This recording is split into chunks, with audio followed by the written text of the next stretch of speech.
안녕하세요. 오드쿠입니다. 오픈도어가 생각처럼 올라가지 않는 한 주였는데요. 영상 찍고 나서 바로 조정 기간에 들어감으로써 한 주를 계속 하락하면서 마무리를 쳤는데요. 이제 이번 주부터 다시 상승을 해야 될 타임이라고 저는 생각을 하고 있는데요. 예측했던 부분과 또 많이 달라질 경우에 어떻게 할지에 대해서 좀 고민을 많이 해본 한 주였습니다. 오늘은 휴장이라고 하는데요. 이번 주 어떻게 흘러갈지 예상을 좀 해봤는데요. 그거를 오늘 같이 한번 살펴보고요. 뉴스가 많이 올라왔어요. 한 주 동안 뉴스가 많이 올라왔는데요. 좀 최근 뉴스를 좀 보면은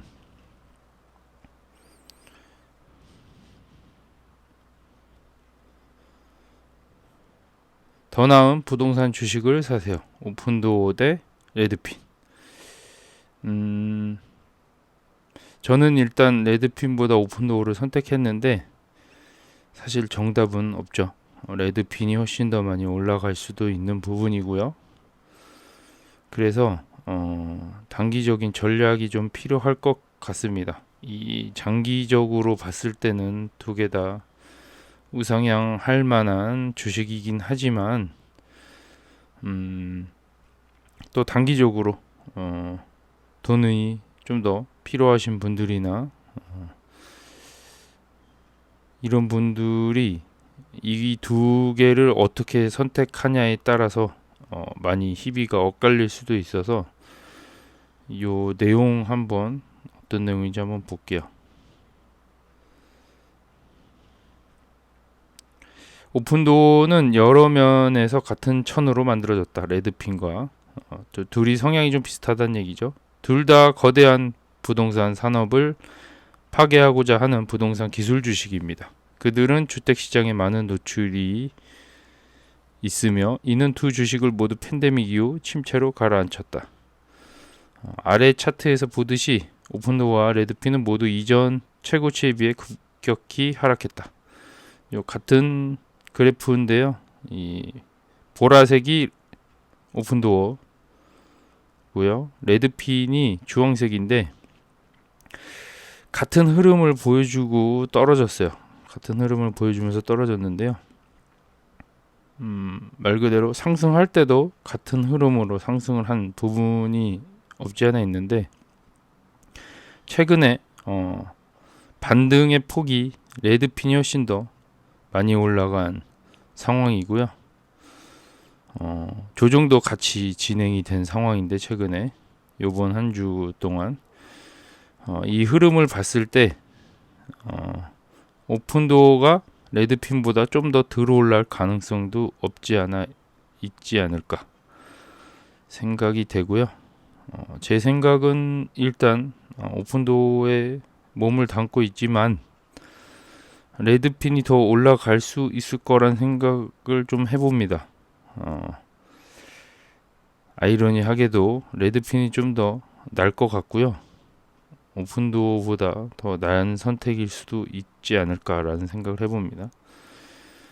두 개 다 90% 하락했지만 이자율 인하를 기대하는 가운데 레드핀과 오픈도어가 갑자기 급등하고 있다. 이런 기사고요. 오늘은 어느 주식을 사는 것이 더 나을까요? 라는 내용입니다. 그래서 비즈니스 모델 두 개 다 이제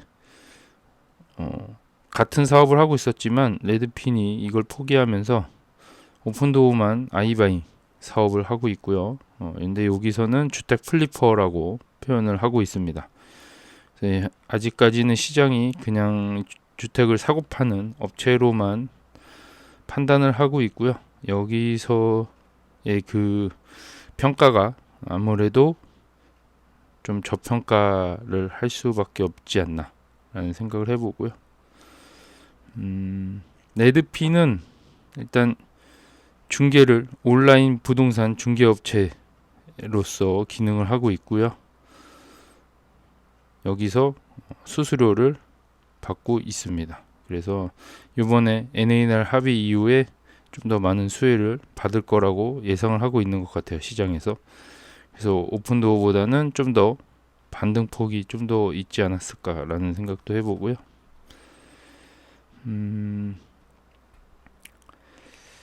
이게 두 업체의 실적이 다 비슷한 것 같아요. 레드핀도 2분기에 690만 달러의 손실을 기록했다라고 합니다. 나쁘지 않은 손실 기록이고요. 오픈도어도 500만 달러의 손실을 기록했지만 다음 분기 가이던스가 좀 만만치 않게 많이 나왔기 때문에 여기서 좀 희비가 엇갈린 것 같고요. 지금 두 주식의 총 이익은 4.1배, 오픈도어가 레드핀이 3.9로 평가를 받고 있고요. 어느 쪽이 나은 선택일까에 대한 고민을 계속 하게 되잖아요. 같은 부동산 주식이고 온라인으로 하다 보니까. 그래서 이거를 두 개를 어떻게 선택할지는 이제 투자자 마음이지 않나라는 생각도 해보고요. 하지만 여기서는 레드핀이 좀 더 나은 입장에 있는 듯한 느낌을 보고 있습니다. 일단 주택 재고 자체가 없기 때문에 리스크가 좀 없잖아요. 아무래도 오픈도어 대비. 그래서 리스크가 좀 상대적으로 좀 적기 때문에 반등을 더 빨리 할 거라고 저는 생각을 하고 있고요. 지금 생각해 보니까 오픈도어보다 더 나을 수도 있다라는 내용입니다. 그래서 부동산 회복 기간에 레드핀이 좀 더 많이 반등을 할 거라는 예상을 좀 해봅니다. 요 기사 내용도 그렇고요. 제 생각도 오픈도어보다는 좀 더 레드핀이 낫지 않나라는 생각을 좀 해봤습니다. 이렇게 또 기사들이 또 몇 개 있는데 별다른 기사는 없는 것 같고, 이 기본적으로 저희가 아는 내용들 제목만 봐도 알 수 있듯이 이자율이 떨어지려고 하고 있다. 이제 아이바잉의 저주를 깨트릴 수 있을까? 이제 자꾸 기대감을 좀 심어주고 있죠. 요 제목만 봐도. 그다음에 24년 현재까지 53% 하락했다. 올해만 53% 반토막 정도 하락했는데요. 연준이 금리 인하하기 전에 매수를 해야 할까? 이제 저는 이제 연준이 금리 인하를 하기 전 타이밍에 매수를 해야 된다라고 생각을 했기 때문에 진입을 했고요. 이게 또 예상 시나리오와 다르게 또 움직일 경우에 매도 가능성이 있을 것 같다라는 생각을 좀 해봅니다. 그래서 오늘은 그 얘기를 좀 해볼까 해서 영상을 켰고요. 저는 이제 주식을 잘 모르는 입장에서 차트 같은 거를 이제 거의 안 믿고 있었는데요.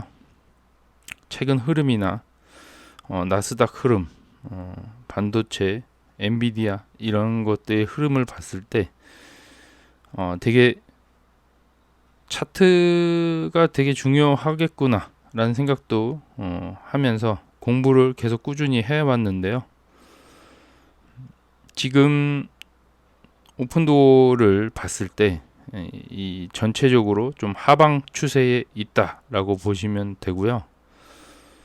지금 여기 전 고점이죠. 여기 4.68 이 정도의 꼭지를 찍고부터 이렇게 쭉 선을 이었을 때 이 하방 추세가 계속 유지가 되더라고요. 그래서 전고점들이 점점 낮아지는 형태를 취하고 있고요. 이 추세가 바뀌는 시점이 상승의 초입이지 않을까라고 생각을 해서 여기 부근에서 진입을 했었는데요. 결국엔 이 상승 추세를 뚫지 못하고 떨어진 형국이잖아요. 그래서 여기서부터 저의 시나리오가 다시 생각을 해봤는데요. 어떻게 흘러갈지에 대한 고민을 좀 해보게 됐습니다. 장기적으로 봤을 때는 무조건 우상향 할 만한 주식은 맞고요. 또 9월 9일 날 지금 보면은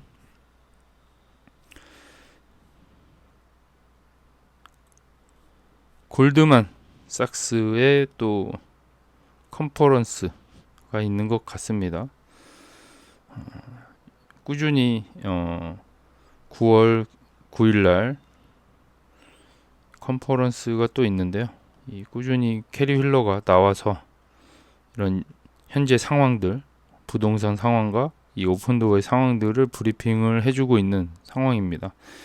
지금 캐리 휠러가 회사를 운영하는 방향은 저는 나쁘지 않다라고 생각을 하고 있지만 시장 흐름이나 이런 걸 봤을 때는 크게 좋지 못하다라고 지금 현재 파악을 하고 있는데요. 일단 단기적으로 진입을 한 상황이고, 이게 저희 목표 가격은 $10지만 이게 결국엔 $10까지 가기가 쉽지 않을 거다라는 생각을 함으로써 이거를 어떻게 앞으로 시나리오를 짤지에 대한 고민을 한 주 동안 계속 하게 됐고요. 이 차트 공부를 계속 꾸준히 해오면서 엘리엇 파동이라는 거에 대한 책을 읽게 됐습니다. 그리고 그 엘리엇 파동에 관한 내용이 좀 뭔가 신빙성이 처음에는 없을 것 같다라는 생각에 책 자체를 읽지 않았기 때문에 판단을 할 수가 없었지만 믿지는 않았거든요. 근데 그거를 보면서 느낀 부분이 나스닥 흐름과 어느 정도 매치가 되면서 최근에 그 엘리엇 파동으로 주가를 예측하고 이런 부분의 영상들을 몇 번 봤었거든요. 근데 그런 걸 봤을 때 이제 그 오픈도어와 이걸 굳이 접목을 하자면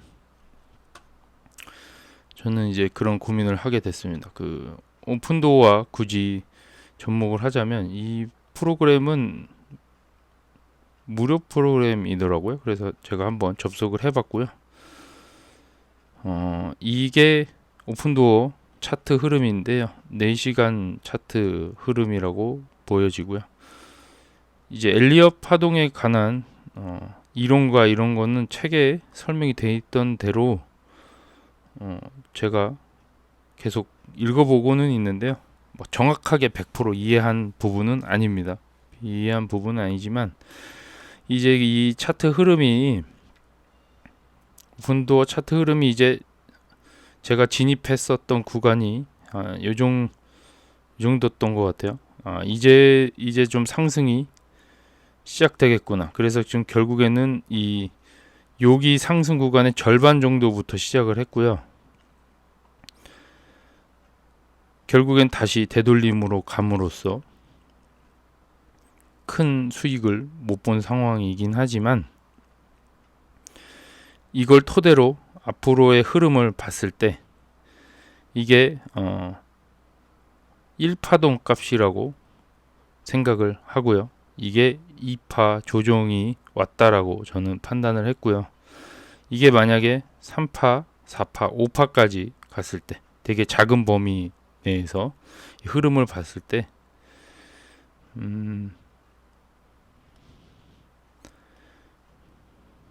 이게 1파 값의 시작이라고 치면 이 조정까지 흐름이 이렇게 만약에 이번 주에 다시 상승을 시작해서 3파가 진행이 된다고 했을 때 최대 3불까지 다시 찍을 그런 예측을 하고 있는데요. 이게 전체적인 하방 추세의 선을 넘어서는 구간이 2.5불 정도더라고요. 그래서 이 2.5불이 만약에 돌파가 되면서 이거를 만약에 3파 값이 완성이 된다면 계속 보유를 해볼 예정이고요. 만약에 제 예측에서 좀 벗어나서 2.5불에서 맞고 떨어질 경우에 이 하방 추세가 계속 유지가 되고 있다라는 걸 판단을 함으로써 2.5불이 도달하고 그 이후에 흐름을 보고 매도할 생각입니다. 그래서 만약에 제가 예측했던 시나리오대로 1파, 2파, 3파, 4파, 5파까지 만약에 이 흐름대로 이어진다면 단기적으로 한파 값이 더 생성이 돼서 여기까지 올라갈 수 있는 그림이고요. 3.6불까지 단기적으로 1, 2, 3, 4, 5까지 갈 수 있는 그림이라고 보고요. 그 이후에 어떤 조정이 나올지는 예상을 하고 있진 않지만 이것도 역시 뭐 피보나치 되돌림으로 인해서 이게 대략 조정 범위가 주어진다고 합니다.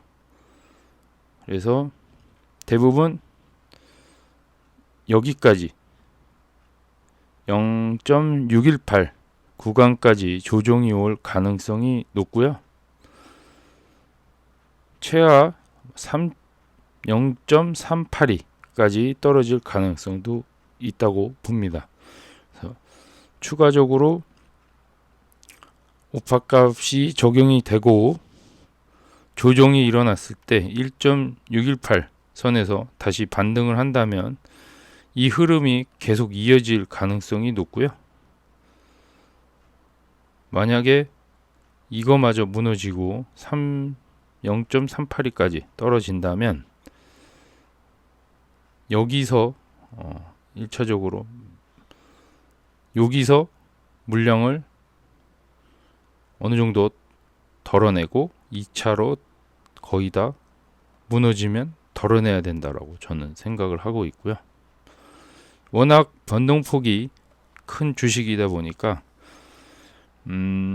전체적인 나스닥 흐름과 비슷하게 흘러갈 거라고는 생각은 하고 있지만 나스닥이 다시 상승을 한다면 그 흐름에 맞춰서 상승할 거라고 생각은 하고 있지만 이게 또 개별 주식이다 보니까 그렇게 흘러가지 않을 가능성이 높다라고 생각이 되고요. 최대 다시 2.36까지 떨어질 가능성이 높은 주식이다. 그래서 올라갔다가 다시 내려갈 범위가 이 정도까지 예상을 하고 있는 범위고요. 이거를 이제 책을 보면서 공부를 했지만 100% 이해한 것도 아니고 한 두세 번 정도 그래도 이해가 안 되는 되게 어려운 학문이더라고요. 그래서 그냥 보편적으로 이게 만약에 1파 값이 이루어진 거라면 가정을 했을 때 앞으로 이렇게 흘러갈 가능성이 높다. 그래서 첫 번째 예측 시나리오는 2.5불에서 이 하방 추세를 돌파를 못했을 경우에는 전량 매도할 가능성이 높고요. 이거를 이기고 다시 돌파를 한다면 최대 3파 값이 3불 정도 초반까지 올라갈 가능성이 있고요. 거기서 추가 조정이 나오는데 여기서의 추가 조정 값은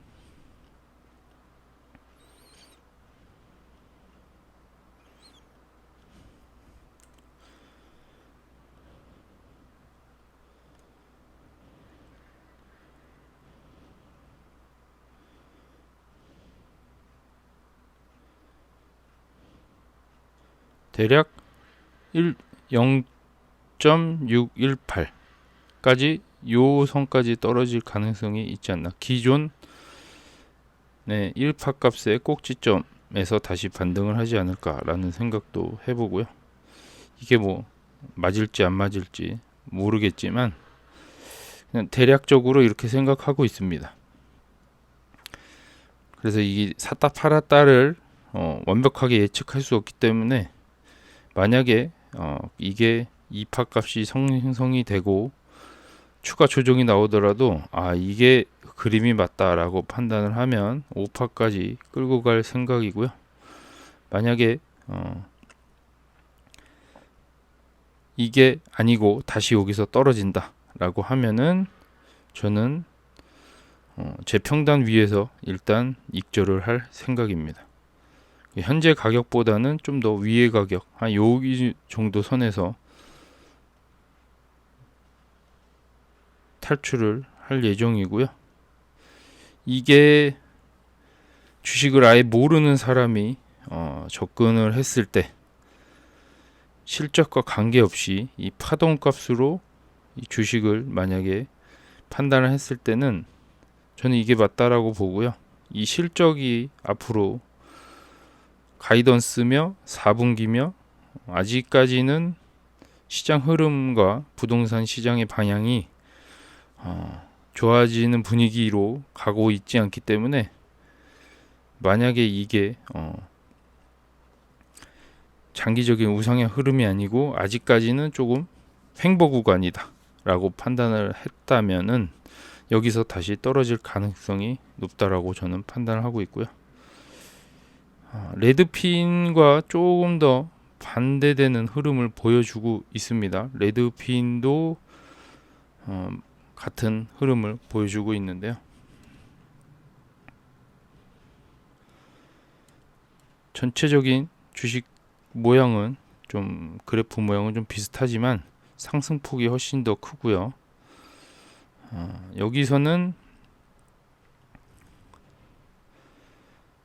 여기도 기존 약간 이게 1, 2, 3, 4, 5 이런 식으로 가긴 한 것 같은데 이게 큰 흐름을 봤을 때는 얘도 1파 값으로 보여질 수가 있고요. 얘도 마찬가지로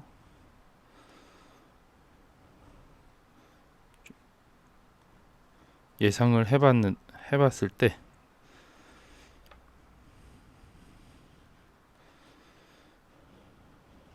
이게 여기서 1파 값이 형성이 된 거라면 추가 조정까지 했을 때는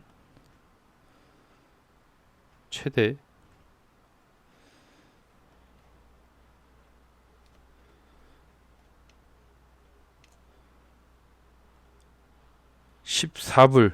14불까지도 올라가지 않을까. 단기적인 상승 흐름이 이게 1파 값이라면 2파 조정 3파 상승까지 해서 14불까지 올라갈 가능성이 있다.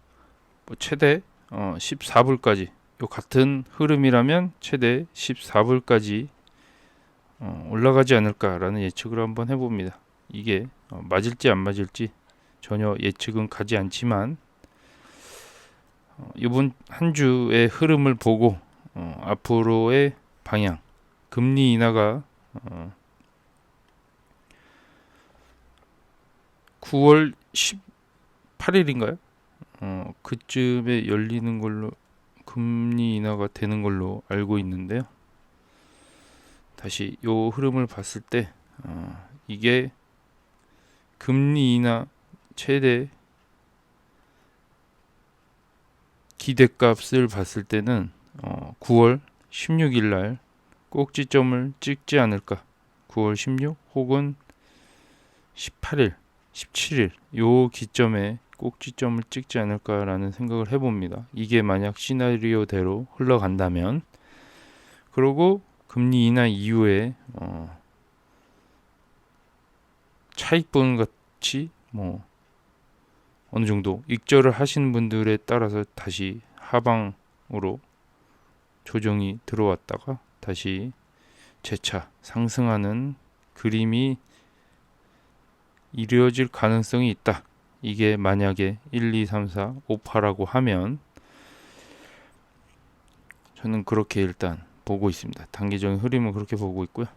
이게 10불까지 가려면 생각보다 엄청 많은 상승을 이루어야 올라갈 수 있다라고 보여지고요. 시간과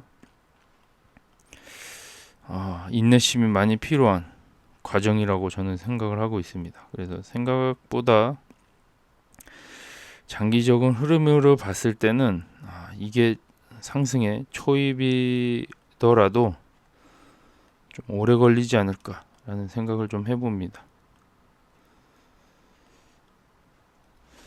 오늘은 오픈도어가 앞으로 어떻게 흘러갈지에 대한 예측을 좀 같이 해봤는데요. 제 생각이 맞든 틀리든 매도와 보유 전략을 좀 설명을 들어봤습니다. 저는 큰 돈을 잃어봤기 때문에 이거를 또 하락을 쳐맞고 그렇게 또 버티기에는 좀 아무래도 좀 어리석지 않나라는 생각을 해봅니다. 그래서 이렇게 큰 하락을 대놓고 막고 있었는데 이게 무지에서 온 결과지 않나 라는 저의 판단입니다. 그래서 이 상황을 다시 반복하지 않기 위해서 계속 꾸준한 공부를 하고 있고요. 어쨌든 시장이 좋은 흐름을 유지하고 있으면 상승 여력이 좀 있지 않나라는 생각을 해보고요. 시장에서 또 조정이 나왔을 때 같이 조정이 오는 그런 분위기인 것 같은데 떨어지는 폭이 오픈도어가 훨씬 크기 때문에요. 이거를 어떻게 짜야 될지, 그러니까 이런 주식은 장기로 보유하는 게 맞는 건지 아닌지에 대한 고민부터 하기 시작했지만 결론은 예측을 하면서 예측에 좀 달라졌을 때 앞으로의 계획까지 한 번 더 생각해보는 계기가 됐고요. 결국에는 장기 투자가 답이 아닐 수도 있다라는 게 궁극적인 결론입니다. 그래서 오픈도어로 부자가 되는 걸 꿈꾸지만 이게 안 될 수도 있다라는 결국에는 생각을 좀 하는 게 맞지 않나라는 생각도 해보고요.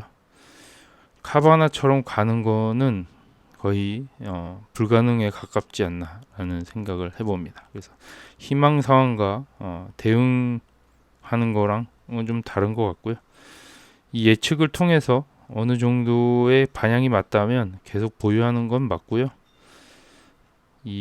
어쨌든 이 다음 예측과 계속 예측을 함으로써 거기에 맞는 대응을 해야 되는 게 맞다라고 저는 생각을 해봅니다. 오늘 여기까지 촬영하고요. 결국에는 돈을 버는 게 답이지 않나. 어떻게 가든 뭐로 가도 서울만 가면 된다고 각자만의 방법을 찾고 거기에서 수익을 내는 게 결국엔 주식 투자하는 목적이지 않을까라는 생각을 해봅니다. 다음 시나리오에 맞춰서 흘러가지 않았을 경우에 다시 한번 영상을 찍어 보도록 하고요. 네, 끝까지 시청해 주셔서 감사합니다.